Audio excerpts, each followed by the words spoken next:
12 సంవత్సరాలుగా తెచ్చుకున్న కార్మిక చట్టాలని వ్యతిరేకంగా 8 గంటల పని విధానాన్ని రద్దు చేసి 12 గంటల పని విధానం ఈ కూటమి ప్రభుత్వానికి తగదని తెలియజేస్తున్నాం ఐఎఫ్టీగా.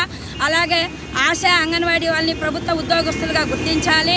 ఇచ్చిన ఎన్నికలకు ముందు మాకు ఇచ్చిన హామీల్ని అంగన్వాడీ వాళ్ళకి నెరవేర్చాలని ఈ సందర్భంగా తెలియజేస్తున్నాము. అలాగే బిల్డింగ్ వర్కర్స్కి సంక్షేమ పథకాలను అమలు చేయాలి. అదే గూగుల్ మ్యాప్ని పర్యావరణ వ్యతిరేకంగా ప్రజలకు వ్యతిరేకంగా చేస్తున్న ఆ సెంటర్ని ఆఫ్ చేయాలి.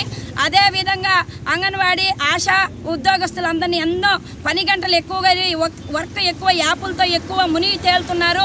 యాపుల మీద సరిగ్గా ఫోన్లు ఇవ్వకుండా నెట్ ఇవ్వకుండా జీతాలు పెంచకుండా పనులు ఇట్లా పాటిగా పనులు చేయించిన కూటమి ప్రభుత్వం తగదనేసి మేము తెలియజేస్తున్నాము. అలాగే ప్రజలకి వేతనాన్ని కల్పించే పని విధానాల్ని ఇచ్చేయాలి కల్పించాలి. అదేవిధంగా కార్మికులందరికీ ఎలక్షన్ ముందు ఇచ్చిన హామీలన్నింటినీ ఈ కూటమి ప్రభుత్వం నెరవేర్చాలి. పని గంటలు చాలా దారుణమైన విషయము. అలాగే కాంట్రాక్ట్ అవుట్సోర్సింగ్ అందరినీ కూడా ప్రభుత్వ ఉద్యోగులుగా గుర్తించాలి.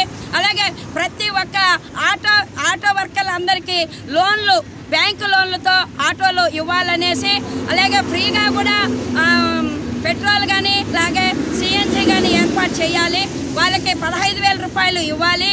అలాగే అవుట్సోర్సింగ్ వాళ్ళందరికీ కూడా పని గంటలు 12 గంటలు 13 గంటలు కూడా చేస్తున్నారు. ఆ కాంట్రాక్ట్ని రద్దు చేయాలి.